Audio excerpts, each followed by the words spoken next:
कहानी नाता कूड़ा। कहानीकार साबिर अली साबिर। आवाज़ सीमा ग्रेवाल।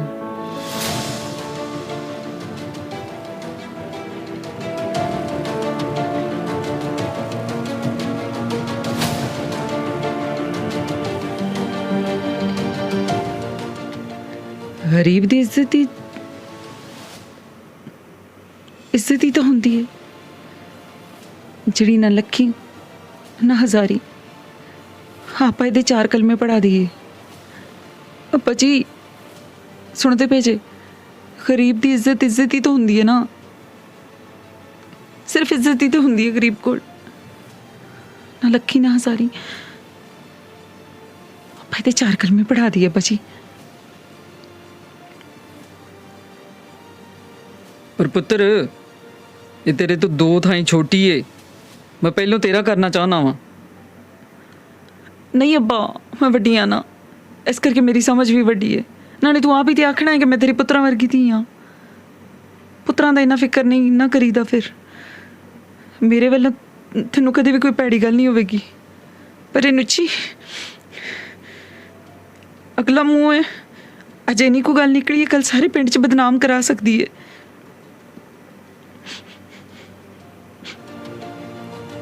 ठीक है पुत्र, जिस तरह तू आखनी है ठीक है, ठीक ठीक है। अकबर नीवी पाई मंजे ते बैठा होका भर के बोलिया ते छानू अपना पर्स फड़ के काम ते चली गई। अकबर सोचां दे घुमण घेरे विच फस गया कि वो अपनी पुत्रां वर्गी धी ते माण करे जिन्हें सारे घर दा निज़ाम संभालिया होया है, या शर्म करे कि उहदे हुंदियां होया घर दी सरबराही एक जवान कुड़ी दे हाथे। बिरादरी दियां नज़रां विच पहलों ही आखिर धी दी कमाई खांदा है, जी दिहाड़ी दब्बे ते जावां ते तां भी लोग टिचकरां करदे ने कि बड़ा कमाऊ हो गया है।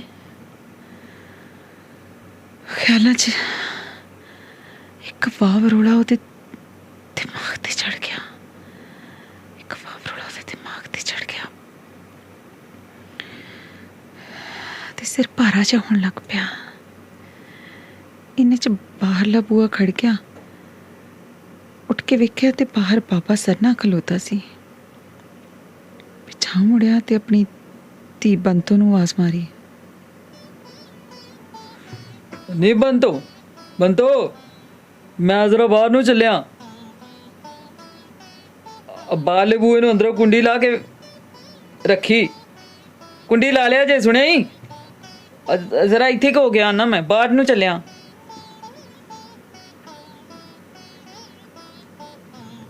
इन्ना के अकबर बाबे सरने नाल टुर गया। सरने ने अकबर नूं कुछ परेशान जा वेख्या ते बुझे चों सिगरटां दी डब्बी कढ के उहदे वल कीती। उहने मानती जी विचों एक सिगरट खिंच ली। सरने ने भी सिगरट ला ली ते दोवें धुआं छड्डदे होए बोड़ वल नूं टुर पए।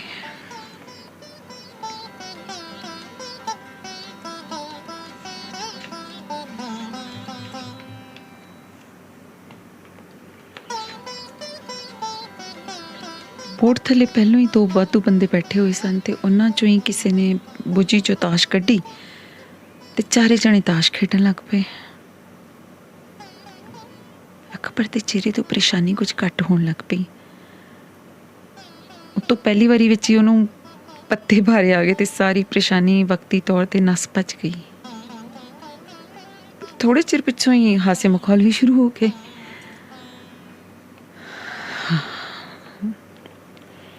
अकबर दा रोज़ दा इहो विहार सी। सवेरे 10-11 वजे ताश ते बहिंदा ते शाम हो जाती। दोपहर की रोटी कदी कदी घर खाण जांदा, बहुत उत्थों ही नान पकौड़े खा लेंदा ते चाह पी छड़दा। 3 कुमां पैड़ी भी इसे राह ते कुछ पूर के खा गया। भैणा भरा रिश्तेदारों नूं आख आख के थक गए, पर उसने ताश ना छड्डी। घर वाली आखती आखती कबरी जा वड़ी पर अकबर ना समझा। अपनी घरवाली दे मगर मरण मगरों अकबर ने साल को ताश ना खेडी ते माड़ा मोटा काम करन लग पिया। 3 कुड़ियां 2 मुंडे ते 6वां आप। इन्ना टब्बर पालन वास्ते कुछ ना कुछ ते करना पैना सी ना। पहला तो घर दा खर्चा ओदी घरवाली टोरदी सी जिहड़ी डॉक्टरां दे घर काम ते लगी हुई सी। लत्थे लथाए कपड़े भी आ जांदे सन ते तनख्वाह भी। जदकि अकबर नूं थोड़ी जी टीबी दी भी कसर सी जिहदे बहाने नाल ओह काम नहीं सी करदा। डॉक्टर ने कई बार आख्या सी कि असीं तेरा इलाज बिल्कुल फ्री करन नूं तैयार हां, पर ओह ना मन्निया। जिवें जान के बीमार रह के लोकां वल्लों हमदर्दी दी आस रखदा होवे।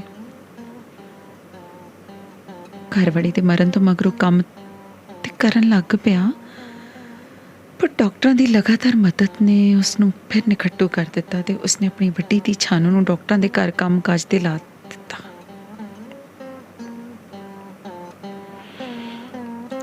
छानू हुण अपनी मां वांगू उन्हां डॉक्टरां दे घर लगी हुई सी। पढ़े लिखे माहौल विच रहना ते खाना पीना भी चंगा। इंज अनपढ़ छानू एक 8-10 जमातां पढ़ी कुड़ी नालों समझदार लगन लग पई ते उन्हें दोवां भरावां नूं जिहड़े 3 भैणां तो छोटे सन ते उन्हां दी उमर भी हाली पढ़न दी सी, उन्हां नूं स्कूले पा दिता ते प्यो नूं ओहदी हालत ते छड्ड दिता। छानू दे काम करन नाल घर आम घरां वांगू ਚੱਲਣ ਲੱਗ ਪਿਆ। ਹੁਣ ਉਹਨਾਂ ਨੂੰ ਕੋਈ ਪਰੇਸ਼ਾਨੀ ਨਹੀਂ ਸੀ ਸਿਵਾਏ ਨੱਚੀ ਤੋਂ। ਨੱਚੀ ਛਾਨੋ ਤੇ ਬੰਤੋ ਦੋਵਾਂ ਭੈਣਾਂ ਤੇ ਛੋਟੀ ਸੀ ਜਿਹੜੀ ਜਵਾਨੀ ਦੀ ਪੌੜੀ ਤੇ ਪਹਿਲੇ ਪੌੜੇ ਤੇ ਪੈਰ ਰੱਖਦਿਆਂ ਚੰਨ ਚੜਾ ਦਿੱਤਾ ਸੀ ਜਿਸਨੇ। ਇਸ ਗੱਲ ਦੀ ਪਰੇਸ਼ਾਨੀ ਛਾਨੂ ਨੂੰ ਆਪਣੇ ਪਿਓ ਨਾਲੋਂ ਵੀ ਚੁੱਕੀ ਸੀ। ਪਿਓ ਨਾਲੋਂ ਵੀ ਚੁੱਕੀ ਸੀ ਛਾਨੂ ਨੂੰ ਪਰੇਸ਼ਾਨੀ। ਕਿਉਂ ਜੇ ਇੱਕ ਮੱਝ ਲਿਬੜੀ ਹੋਵੇ ਤੇ ਸਾਰਿਆਂ ਨੂੰ ਲਪੇਟ ਦਿੰਦੀ ਹੈ। ਉਤੋਂ ਕਿਸੇ ਕੋਲੋਂ ਸੁਣ ਬੈਠੀ ਸੀ ਕਿ ਉਹਨਾਂ ਦੀ ਮਾਂ ਵੀ ਕੁਵਾਰੀ ਹੁੰਦੀ ਇੰਝ ਦੀ ਸੀ।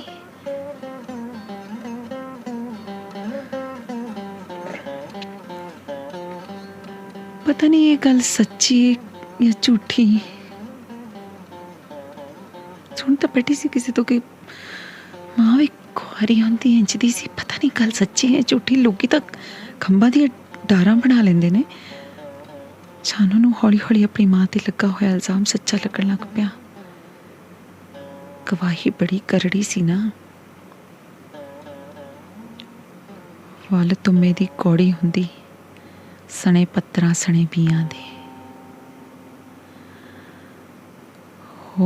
होर भी डरी डरी रहन लग पई कि नुच्ची वांगू किते बंतो भी ना किते। फिर जदों उहनूं अपने आप ते भी शक होण लग पैंदा ते ਉਹ ਆਪਣੇ ਇਸੇ ਖਿਆਲ ਨੂੰ ਪੂਰੇ ਢਿੱਲ ਨਾਲ ਹਲੱਥਾ ਕੱਟ ਮਾਰਦੀ ਕਿ ਮੈਂ ਛਾਨੂ ਆ, ਕੋਈ ਆਮ ਕੁੜੀ ਨਹੀਂ ਹੈ। ਮੈਂ ਛਾਨੂ ਆ ਮੈਂ। ਤੇ ਅੱਗੋਂ ਦੇ ਡਸਕਦੇ ਹੋਏ ਖਿਆਲ ਵੀ ਸਹਿਮੀ ਜੀ। ਖਿਆਲਾਂ ਵਿੱਚ ਸਹਿਮੀ ਜੀ ਆਵਾਜ਼ ਆਉਂਦੀ, ਨੱਚੀ ਵੀ ਤੇ ਤੇਰੀ ਭੈਣ ਹੀ ਹੈ ਨਾ, ਨਾਲੇ ਤੇਰੀ ਮਾਂ। ਨੱਚੀ ਵੀ ਤੇ ਤੇਰੀ ਭੈਣ ਹੀ ਹੈ ਨਾ, ਨੱਚੀ ਵੀ ਤੇ ਤੇਰੀ ਭੈਣ ਹੀ ਹੈ ਨਾ, ਨਾਲੇ ਤੇਰੀ ਮਾਂ।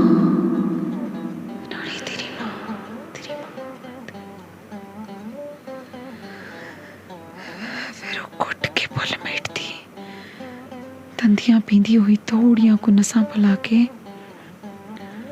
बकवास बंद, बकवास बंद, बकवास बंद। आके अपने कम्मां विच रुझ जांदी।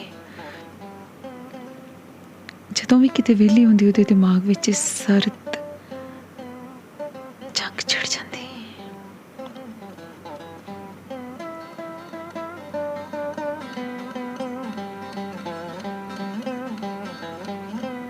ਇੱਕ ਦਿਨ ਸੁੱਤੀ ਪਈ ਨੂੰ ਪਤਾ ਨਹੀਂ ਕਿੰਝ ਦਾ ख्वाब ਆਇਆ। ਜਾਗਦੇ ਹੀ ਨਾਲ ਹੀ ਤ੍ਰੇਲੀ ਹੁੰਦੀ ਗਈ ਘਰਦਿਆਂ ਨੇ ਪੁੱਛਿਆ ਕਿ ਕੀ ਗੱਲ ਏ, ਕੀ ਗੱਲ ਏ। ਉਸਨੂੰ ਤ੍ਰਿਲੋ ਤ੍ਰਿਲੀ ਹੋਇਆ ਵੇਖ ਕੇ ਘਰਦਿਆਂ ਨੇ ਪੁੱਛਿਆ ਗੱਲ ਕੀ ਹੋਈ, ਕੀ ਗੱਲ ਏ।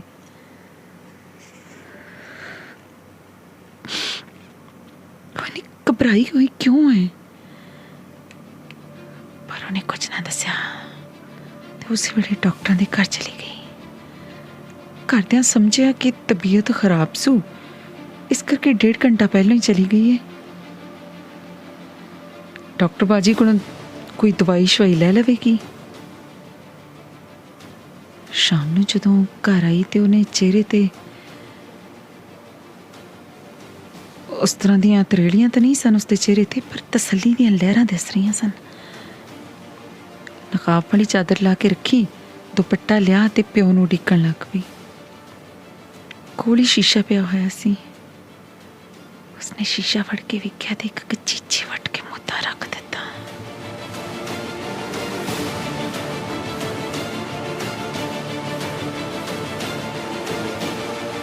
ਅਕਬਰ ਆਇਆ ਤੇ ਛਾਨੂ ਨੇ ਆਪਣੇ ਪਰਸ ਚੋਂ ਕੱਢ ਕੇ ਕੁਝ ਪੈਸੇ ਉਸਨੂੰ ਫੜਾਏ ਤੇ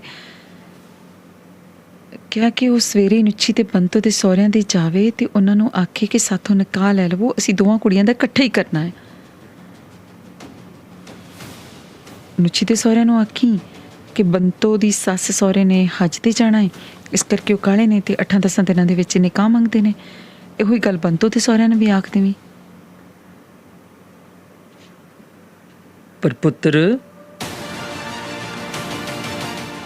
ਸ਼ਰੀਕੇ ਨਾਲ ਵੀ ਤਾਂ ਕੋਈ ਮਸ਼ਵਰਾ ਕਰਨਾ ਹੈ ਨਾ ਆਪਾਂ। ਨਹੀਂ ਅੱਬਾ, ਨਹੀਂ।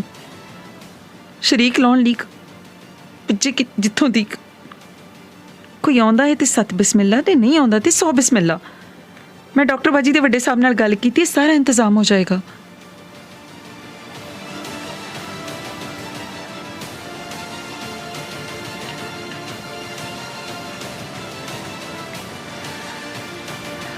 ਅਕਬਰ ਸਿਰ ਨੀਵਾਂ ਕਰਕੇ ਬਹਿ ਗਿਆ।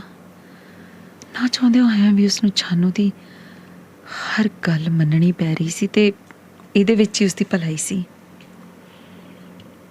ਹੁਣ ਉਹਦਾ ਜੀ ਕੀਤਾ ਕਿ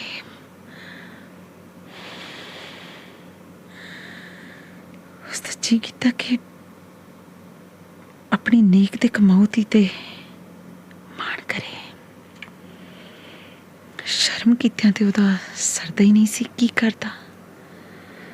ਅਖੇ ਅੱਲਾ ਦਿੱਤੀਆਂ ਗਾਜਰਾਂ ਤੇ ਵਿੱਚ ਰੰਬਾ ਰੱਖ। ਆਖਿਰ ਕਰਾ ਕੇ 10 ਦਿਨਾਂ ਦੀ ਗੰਢ ਪੈ ਗਈ। ਨਿਕਾਹ ਦਾ ਵੇਲਾ ਆਇਆ ਤੇ ਮੌਲਵੀ ਸਾਹਿਬ ਹੋਰਾਂ ਅਕਬਰ ਤੋਂ ਉਹਦੀਆਂ ਧੀਆਂ ਦੇ ਨਿਕਾਹ ਦੀ ਇਜਾਜ਼ਤ ਮੰਗੀ ਤੇ ਉਹ ਇੱਕ ਘੜੀ ਉਸਦੇ ਪੁੱਤ ਜਿਹਾ ਬਣ ਗਿਆ। ਕਿਉਂ ਜੇ ਛਾਨੂ ਵੀ ਕੋਲ ਹੀ ਖੜੀ ਸੀ ਤੇ ਮੌਲਵੀ ਦੀ ਇਜਾਜ਼ਤ ਲੈਣ ਦਾ ਅੰਦਾਜ਼ ਵੀ ਕੁਝ ਤੰਜ਼ੀਆ ਜਿਹਾ ਸੀ।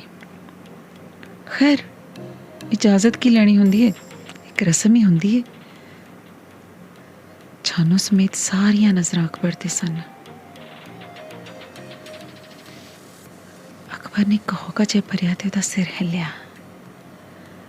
ਜਿਹਨੂੰ ਹਾਂ ਦੇ ਇਸ਼ਾਰੇ ਦਾ ਦਰਜਾ ਦਿੰਦਿਆਂ ਹੋਇਆ ਛਾਨੂ ਨੇ ਮੌਲਵੀ ਨੂੰ ਹੱਥ ਨਾਲ ਇਸ਼ਾਰਾ ਕਰ ਦਿੱਤਾ ਕਿ ਇਜਾਜ਼ਤ ਹੈ। ਮਰਦਾਂ ਵਰਗੀ ਛਾਨੂ ਤੋਂ ਅਕਬਰ ਦੇ ਸ਼ਰੀਕੇ ਵਾਲੇ ਬੜਾ ਸੜ ਰਹੇ ਸਨ ਸ਼ਰੀਕੇ ਵਾਲੇ, ਪਰ ਕਿਸੇ ਦਾ ਕੋਈ ਵਸ ਨਹੀਂ ਸੀ ਚੱਲਦਾ।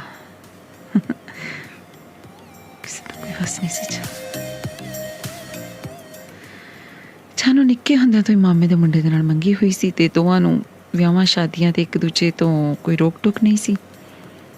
ਇਸ ਕਰਕੇ ਛਾਨੂ ਦਾ ਮੰਗੇਤਰ ਅਸ਼ਰਫ ਵੀ ਆਇਆ ਹੋਇਆ ਸੀ, ਜਿਹਨੂੰ ਛਾਨੂ ਦੀ ਇਹ ਪ੍ਰਧਾਨਗੀ ਕਈ ਚੰਗੀ ਨਹੀਂ ਸੀ ਲੱਗ ਰਹੀ।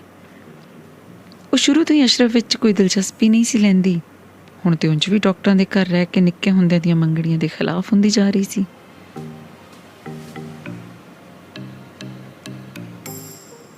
ਛਾਨੂ ਨੇ ਦੋਵਾਂ ਭੈਣਾਂ ਦੇ ਵਿਆਹ ਕਰ ਲਏ ਤੇ ਉਸਨੂੰ ਇੰਝ ਲੱਗਾ ਜਿਵੇਂ ਕੋਈ ਕਿਲ੍ਹਾ ਫਤਿਹ ਕਰ ਲਿਆ ਹੋਵੇ। ਵਿਆਹ ਨੂੰ ਹਲੇ 15 ਕੁ ਦਿਨ ਹੀ ਹੋਏ ਸਨ ਕਿ ਬੰਤੋ ਤੇ ਉਸਦਾ ਘਰ ਵਾਲਾ ਮਿਲਣ ਆਏ। ਛਾਨੂ ਬੰਤੋ ਨੂੰ ਜੱਫੀ ਪਾ ਕੇ ਮਿਲੀ ਤੇ ਬੰਤੋ ਦੇ ਘਰ ਵਾਲੇ ਨੇ ਵੀ ਛਾਨੂ ਨੂੰ ਸਲਾਮ ਆਖਦਿਆਂ ਹੋਇਆਂ ਅੱਗੇ ਸਿਰ ਨਿਵਾ ਦਿੱਤਾ। ਉਹ ਇੱਕ ਵਾਰ ਤੇ ਚੁੱਕੀ ਪਰ ਪਿਆਰ ਦੇਣਾ ਹੀ ਪਿਆ, ਵੱਡੀ ਜੋ ਸੀ। ਉਸਨੂੰ ਇੰਜ ਲੱਗਾ ਜਿਵੇਂ ਉਹ ਬੰਤੂ ਦੀ ਭੈਣ ਨਹੀਂ ਮਾਂ ਹੋਵੇ। ਇੱਕ ਹੌਕਾ ਭਰ ਕੇ ਅੰਦਰ ਵੜ ਗਈ ਤੇ ਸ਼ੀਸ਼ਾ ਫੜ ਕੇ ਦੇਖਣ ਲੱਗੀ।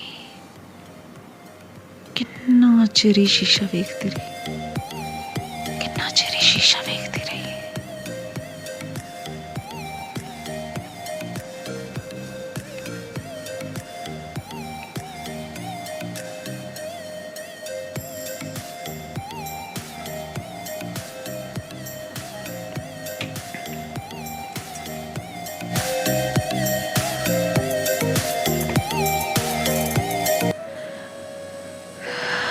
दिन बीतते गए।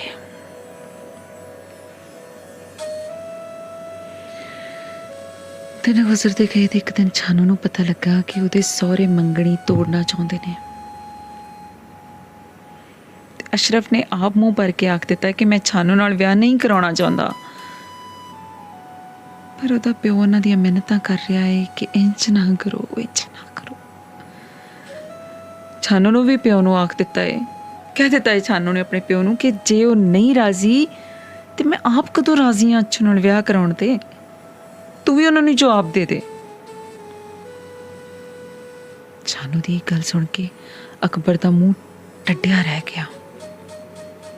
ਉਹਨੇ ਆਪਣੀ ਸ਼ਰੀਕੇ ਬਰਾਦਰੀ ਵਿੱਚ ਕਦੇ ਵੀ ਕੋਈ ਕੁੜੀ ਆਪਣੇ ਵਿਆਹ ਦੇ ਮਾਮਲੇ ਵਿੱਚ ਇਸ ਤਰ੍ਹਾਂ ਬੋਲਦੀ ਨਹੀਂ ਸੀ ਸੁਣੀ। ਇਹ ਗੱਲ ਬੜੀ ਘੱਟ ਤੇ ਬੇਗੈਰਤੀ ਨਾਲ ਗਿਣੀ ਜਾਂਦੀ ਸੀ। ਉਹ ਵੱਖਰੀ ਗੱਲ ਹੈ ਕਿ ਉਹਦੇ ਸ਼ਰੀਕੇ ਦੀਆਂ ਜਵਾਨ ਕੁੜੀਆਂ ਦੀਆਂ ਗੱਲਾਂ ਨਿਕਲਦੀਆਂ ਰਹਿੰਦੀਆਂ ਸਨ ਤੇ ਉਹਨਾਂ ਦੇ ਦੋ ਮੁੰਡਿਆਂ ਵੀ ਕੱਢ ਕੇ ਲਿਆਂਦੀਆਂ ਸਨ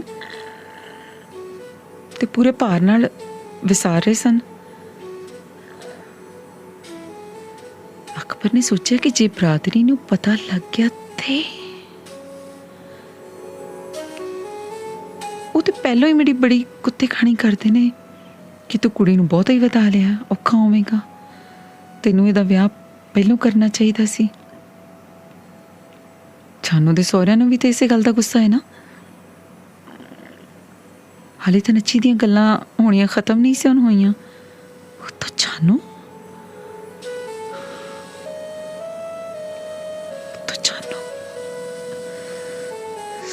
सोच के ਉਹਦਾ ਸਿਰ ਪੱਟਣ ਵਾਲਾ ਹੋ ਗਿਆ ਤੇ ਉਹ ਬੋੜ ਹੇਠਾਂ ਆ ਗਿਆ। ਤਾਸ਼ ਖੇਡਦਿਆਂ ਨੂੰ ਵੇਖਣ ਲੱਗ ਪਿਆ। ਉਹਨੂੰ ਵੀ ਖੇਡਣ ਵਾਸਤੇ ਆਖਿਆ ਗਿਆ ਪਰ ਉਸਨੇ ਨਾ ਕਰ ਦਿੱਤੀ ਤੇ ਇੱਕ ਬੰਦੇ ਨੇ ਟਿਚਕਰ ਕੀਤੀ। ਅਫਸਰ ਬੰਦਾ ਏ, ਆਪਣੇ ਨਾਲ ਕਿਉਂ ਖੇਡੇ? ਹੁਣੇ ਉਹਨੇ ਡਿਊਟੀ ਤੇ ਚਲੇ ਜਾਣਾ ਹੈ। ਅਫਸਰ ਬੰਦਾ ਜੋ ਹੈ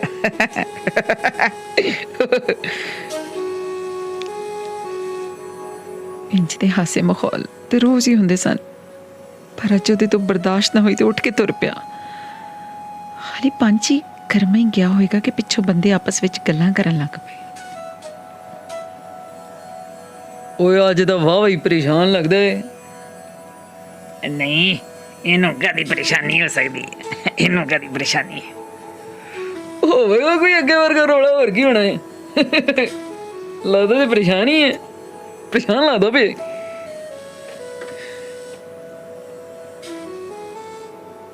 ਨਾਲ ਹੀ ਸਾਰੇ ਮੁਸ਼ਕੜੀਆਂ ਵਿੱਚ ਹੱਸਣ ਲੱਗ ਪਏ। ਅਕਬਰ ਨੇ ਗੱਲਾਂ ਤੇ ਸੁਣ ਲਈਆਂ ਪਰ ਮਹਿਸੂਸ ਨਾ ਕਰਾਇਆ। ਅੱਜ ਉਹਦੇ ਕੰਨ ਕੁਝ ਚੋਖੇ ਤੇਜ਼ ਹੋ ਗਏ ਸਨ। ਉਹਨੂੰ ਇੰਜ ਲੱਗ ਰਿਹਾ ਸੀ ਜਿਵੇਂ ਹਰ ਬੋਲਣ ਵਾਲਾ ਬੰਦਾ ਉਸਨੂੰ ਲਾ ਕੇ ਗੱਲ ਕਰ ਰਿਹਾ ਹੈ। ਤਾਂ ਡਾਕਟਰਾਂ ਨੇ ਛਾਨੂ ਨੂੰ ਇਹ ਯਕੀਨ ਦਿਵਾ ਦਿੱਤਾ ਕਿ ਤੂੰ ਹੁਣ ਸਾਡੀ ਧੀ ਹੈ ਤੇ ਤੇਰਾ ਵਿਆਹ ਇਹਨਾਂ 3 ਮਹੀਨਿਆਂ ਦੇ ਵਿੱਚ ਅਸੀਂ ਆਪਣੇ ਹੱਥੀਂ ਕਰ ਦੇਣਾ ਹੈ। ਮੁੰਡਾ ਅਸੀਂ ਪਸੰਦ ਕਰ ਲਿਆ ਹੈ, ਬਸ ਜ਼ਰਾ ਤੇਰੇ ਅੱਬੇ ਨਾਲ ਗੱਲ ਕਰਨੀ ਹੈ। ਜਿਹਦੇ ਜਵਾਬ ਵਿੱਚ ਛਾਨੂ ਨੇ ਕਹਿ ਦਿੱਤਾ ਕਿ ਮੈਂ ਜੋ ਆਖਾਂਗੀ ਮੇਰਾ ਅੱਬਾ ਇੰਜ ਹੀ ਕਰੇਗਾ, ਪਰ ਫਿਰ ਵੀ ਡਾਕਟਰ ਬਾਜੀ ਅਕਬਰ ਨੂੰ ਮਿਲਣਾ ਚਾਹੁੰਦੀ ਸੀ।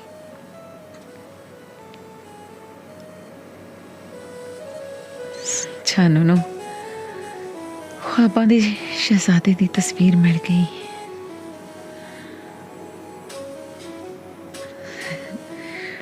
हुण शीशा घट ते तस्वीर ज्यादा वेखदी। उसनूं ख्वाबां दे शहजादे दी तस्वीर मिल गई सी।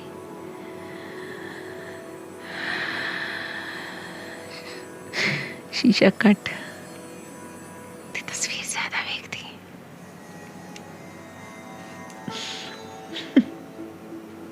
वन सोने लीड़े पा के बन ठन के रहन लग पई ते रंग भी अगे नालों निखड़ गया। शहर बाहर ते पहलों भी कल्ली चली जाती सी, पर हुण उहदा शहर जाना शरीके नूं चुक्का ही दुखण लग पिया।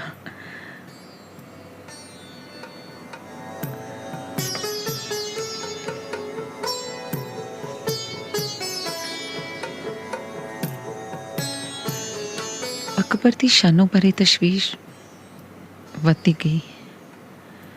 लोकां दियां वन सुवनियां गल्लां ते शरीके ने उहनूं नक्को नक कर दिता।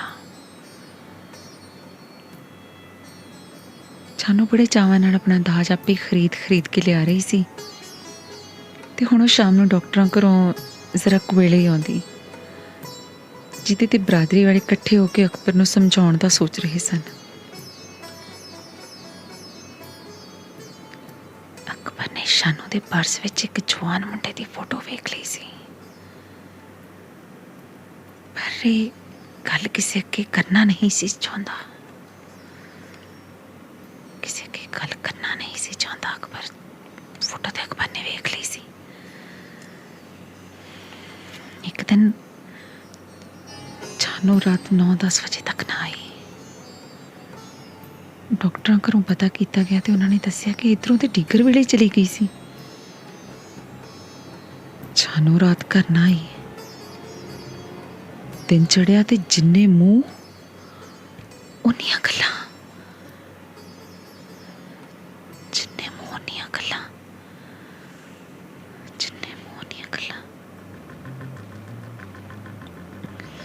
सगों उस तो भी बहुतियां गल्लां। क्यों जे एक मुंह चों कोई एक गल ही ते नहीं ना निकलती।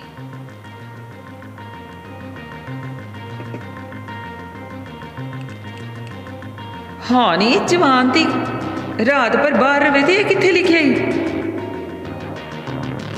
असीं आख आख मर गए हाँ, उन्हां कंजरां दा खेड़ा छड्ड दे।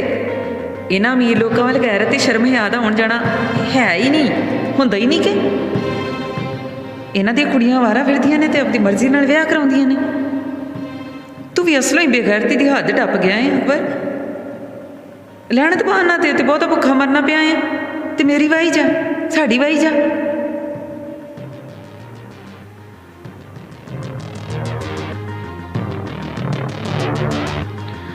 अकबर अकबर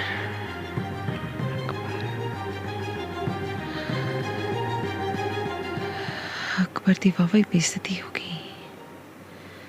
बेइज्जती तो जदों दा जवान होया करा ही रहा सी, पर यह बेइज्जती उहदे कोलों सही नहीं सी जा रही, जिवें अंदरों भर गया होवे, जिवें अंदरों भर गया होवे। दिन दे 11 को बजे दिन दे 11 को बजे सी ते शानू बड़ी खुश खुश घर आई ते अकबर दी अखां विच लहू उतर आया। बड़े कड़ाकेदार लहजे च बोलिया, कित्थों आई है? नहीं जानो कित्थों आई है? गल सुन कित्थों आई है? इस तो पहला कि शानू कुछ बोलदी अकबर ने उसकी पुड़पुड़ी दे विच डंडा मारिया, जिस नाल बेहोश ही हो गई। अकबर ने उन्हें गुत्तों फड़ के अंदर सुट लिया ते कुट्टन लग पिया। जी करदा कि उसका जी करदा सी कि जानू ही मार सुटे, पर अपने हत्थी अपने धी पुत्तर नूं मारना सौखा नहीं हुंदा। अपने हत्थी अपने धी पुत्तर नूं मारना सौखा नहीं हुंदा। जानू बेहोश हो गई ते अकबर बाहरों जिंदरा मार के अपने भरावां कोल आ गया कि इहदा की करिए। जानू बेहोश हो गई ते अकबर अपने भरावां कोल आ गया कि इहदा की करिए।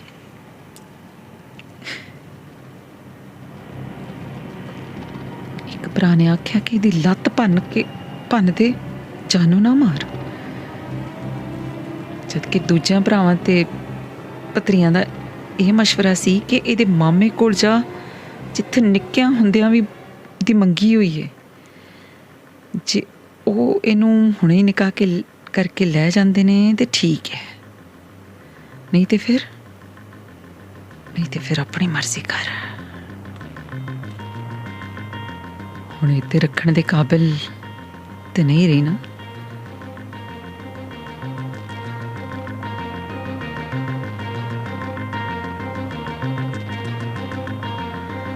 ਉਧਰ ਡਾਕਟਰਾਂ ਨੂੰ ਪਤਾ ਲੱਗ ਗਿਆ, ਉਹ ਆ ਗਏ, ਪਰ ਅਕਬਰ ਤੇ ਉਹਦੇ ਸ਼ਰੀਕੇ ਨੇ ਉਹਨਾਂ ਨੂੰ ਗਾਲਾਂ ਕੱਢਣੀਆਂ ਸ਼ੁਰੂ ਕਰਤੀਆਂ ਤੇ ਉਹਨਾਂ ਦੀ ਇੱਕ ਨਾ ਸੁਣੀ। ਡਾਂਗਾ ਸੋਟੇ ਤੇ ਬੰਦੂਕਾਂ ਕੱਢ ਲਿਆ ਕਿ ਨਾਲੇ ਚੋਰ ਤੇ ਨਾਲੇ ਚਤਰਾਈ। ਉਹ ਵਿਚਾਰੇ ਚੁੱਪ ਕਰਕੇ ਆਪਣੇ ਘਰ ਚਲੇ ਗਏ।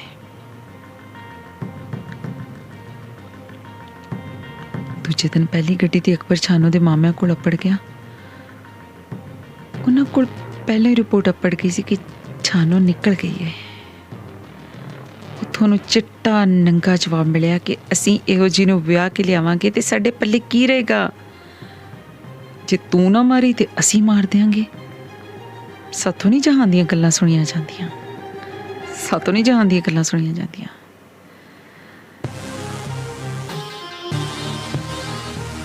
ਛਾਨੋ ਭੁੱਖੀ ਤੇ ਰਿਹਾਈ ਅੰਦਰ ਪਈ ਰਹੀ, ਭੁੱਖੀ ਤੇ ਰਿਹਾਈ ਅੰਦਰ ਪਈ ਰਹੀ।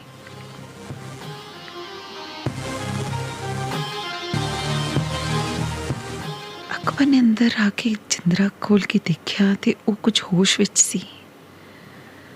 ਅਕਬਰ ਦਾ ਜੀ ਕੀਤਾ ਕਿ ਪੁੱਛਣਾ ਤੇ ਚਾਹੀਦਾ ਹੈ ਕਿ ਕਿਤੇ ਐਵੇਂ ਨਾਜਾਇਜ਼ ਕਤਲ ਹੀ ਨਾ ਕਰ ਦੇਵਾਂ। ਉਧਰੋਂ ਛਾਨੋ ਦਾ ਤਾਇਆ ਤੇ ਦੋਵੇਂ ਚਾਚੇ ਆ ਗਏ। ਜੇ ਕੋਈ ਗੱਲ ਹੈ ਤੇ ਸਾਨੂੰ ਸਾਡੀ ਗੈਰਤ ਦਾ ਕਾਤਲ ਤੇ ਦੱਸ ਕੌਣ ਹੈ। ਪਰ ਛਾਨੋ ਗੂੰਗੀ ਬਣੀ ਰਹੀ ਤੇ ਕੁਝ ਨਾ ਬੋਲੀ। ਸਿਰਫ ਇਹ ਸੋਚ ਕੇ ਕਿ ਜੇ ਮੈਂ ਦੱਸ ਵੀ ਦਿੱਤਾ ਕਿ ਮੈਂ ਬੇਗੁਨਾਹ ਵਾਂ, ਸ਼ਹਿਰ ਸੁਨਿਆਰੇ ਕੋਲੋਂ ਆਪਣੀਆਂ ਟੂੰਬਾਂ ਲੈਣ ਗਈ ਸਾਂ, ਕਬੀਲ ਹੋ ਗਈ ਤੇ ਉੱਥੇ ਡਾਕਟਰ ਬਾਜੀ ਦੀ ਭੈਣ ਦੇ ਘਰ ਚਲੀ ਗਈ। ਔਰ ਇਹ ਯਕੀਨ ਕਰ ਹੀ ਲੈਣ, ਪਰ ਇਹ ਗੱਲ ਸਾਰੇ ਪਿੰਡ ਵਿੱਚ ਤੁੰਮ ਗਈ ਹੋਣੀ ਆ।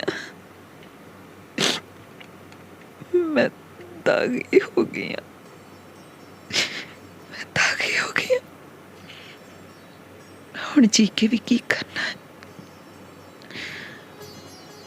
ਨਾਲੇ ਮੈਨੂੰ ਮਾਰ ਕੇ ਪਿਓ ਗੈਰਤਮੰਦ ਅਖਵਾ ਸਕਦਾ ਹੈ। ਜਿੰਨਾ ਚਿਰ ਜੀ ਲਿਆ ਸਿਰ ਚੁੱਕ ਕੇ ਜੀ ਲਿਆ।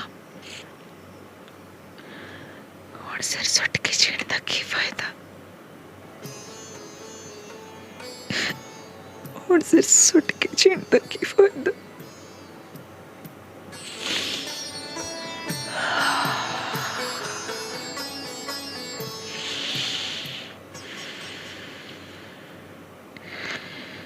ਜਦੋਂ ਛਾਨੋ ਆਪਣੀ ਸਫਾਈ ਵਿੱਚ ਕੁਝ ਵੀ ਨਾ ਬੋਲੀ ਤੇ ਅਕਬਰ ਨੇ ਉਹਨੂੰ ਆਪਣੇ ਹੱਥੀਂ ਫਾਹ ਕੇ ਮਾਰ ਦਿੱਤਾ। ਅਕਬਰ ਨੇ ਉਸਨੂੰ ਆਪਣੇ ਹੱਥੀਂ ਫਾਹ ਕੇ ਮਾਰ ਦਿੱਤਾ, ਆਪਣੇ ਹੱਥੀਂ ਫਾਹ ਕੇ ਮਾਰ ਦਿੱਤਾ। ਛਾਨੋ ਨੇ ਮਰਦਿਆਂ ਕੋਲ ਪਏ ਹੋਏ ਆਪਣੇ ਪਰਸ ਵੱਲ ਇਸ਼ਾਰਾ ਕੀਤਾ ਸੀ। ਅਕਬਰ ਨੇ ਪਰਸ ਖੋਲ ਕੇ ਵੇਖਿਆ ਤੇ ਵਿੱਚ ਕੁਝ ਪੈਸੇ ਸਨ ਤੇ ਟੂੰਬਾਂ ਵੀ। ਉਹਨੇ ਉਹ ਪੈਸੇ ਤੇ ਟੂੰਬਾਂ ਆਪਣੇ ਵੱਡੇ ਭਰਾ ਦੀ ਝੋਲੀ ਵਿੱਚ ਰੱਖੀਆਂ ਤੇ ਆਪ ਥਾਣੇ ਵੱਲ ਤੁਰ ਪਿਆ। ਫਿਰ ਉਹਨੂੰ ਖਿਆਲ ਆਇਆ ਕਿ ਇੰਜ ਨਹੀਂ।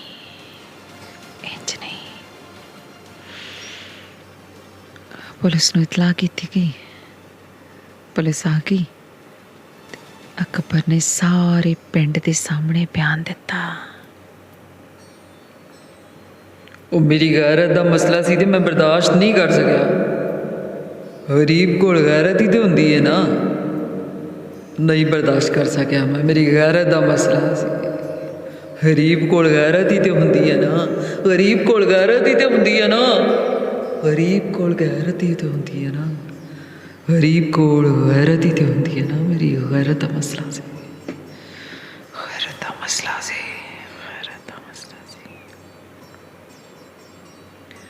ਕਾਨੂੰਨ ਦੀ ਹੱਥਕੜੀ ਨੂੰ ਉਸਨੇ ਗੈਰਤ ਦਾ ਕਾਨਾ ਸਮਝ ਕੇ ਕਬੂਲ ਲਿਆ ਤੇ ਆਪਣੇ ਫਟਕੇ ਹੋਏ ਮੂੰਹ ਤੇ ਤਸੱਲੀ ਤੇ ਬਹਾਦਰੀ ਦੇ ਬਨੌਟੀ ਜੇ ਜ਼ਾਵੀਏ ਬਣਾਉਂਦਾ ਹੋਇਆ ਥਾਣੇ ਖਾਣੇ ਵੱਲ